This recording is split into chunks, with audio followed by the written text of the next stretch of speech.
patterns and recipes. Patterns and recipes from the high end even. So that's really nice. It's simply like this. For the fashion industry, it's the high-end designers who are going to bring out their patterns. So you can do it yourself, or you can bring it to a dressmaker and adjust it in the way you want. So the fabric, you also can maybe buy the fabric together with it, or you can do your own fabric. And it's nothing new. In the Vogue, you had like the Vogue patterns, and they were like a whoa thing. And you did it together with your dressmaker or yourself. So the patterns is really coming back, and especially from the high end. So imagine Ronald van de Kemp as a pattern maker. I would love it. And it's really, really nice. For the cosmetic industry, it's really new. But imagine you give the ingredients, the recipes, sorry, not the ingredients, the recipes, for, let's say, a sea salt water spray for your hair. I mean, it's in a way ridiculous. We take it from a sea somewhere and we transport it. You give the recipe and the bottle. And then you can think, okay, but then, we give it all for free. But the person who buys it, they want to own it themselves as well. So they're not going to make it like a big thing.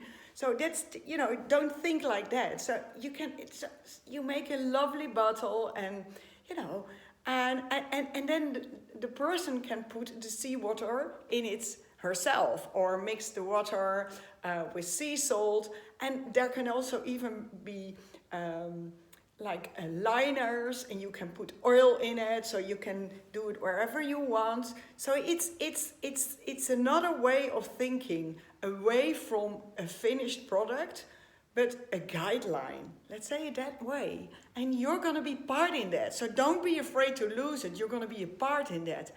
For the food industry, we are already used like that. We have like the big people, even with restaurants, and they make, they write books as well, and it's not a competition to themselves. So, for example, Jamie Oliver, or what's the name of the guy? I will write it down.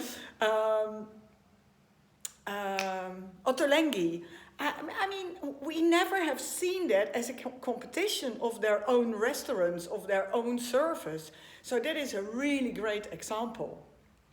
So pattern making and recipes for the food, which already is there. For the fashion, it's new. And for the cosmetics, it's completely new, but a really great idea.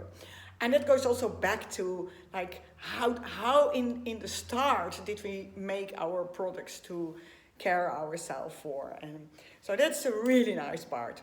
And then the second is, it doesn't always have to be, especially in the fashion industry, a pattern for a completely new thing. So it can also be a pattern for a retouch or a guideline.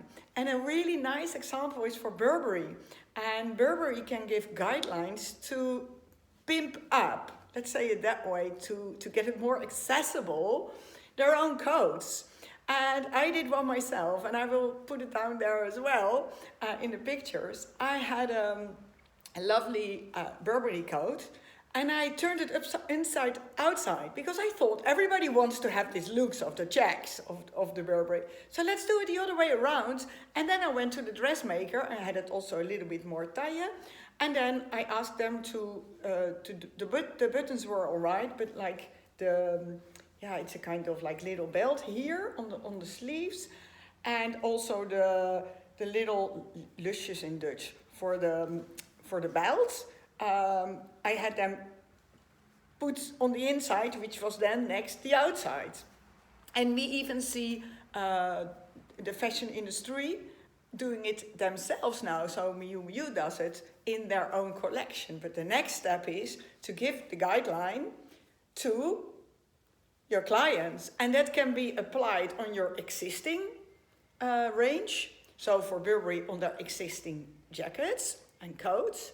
But it can also be directions for new ideas. And the one I'm wearing right now is is a bridal dress, and I took off the top and I just painted it. And because of its different colors, the cotton takes the paint, so the dye, and it's pink, and that came up. But that can be an haute couture retouch recipe pattern from a high-end designer. So let's say, again, Miu Miu or Chanel or Versace.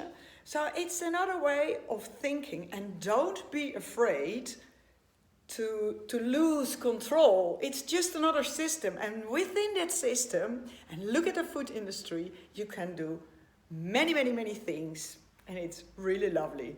And packaging will be also an important part for the cosmetic industry in that sense. So it's so exciting.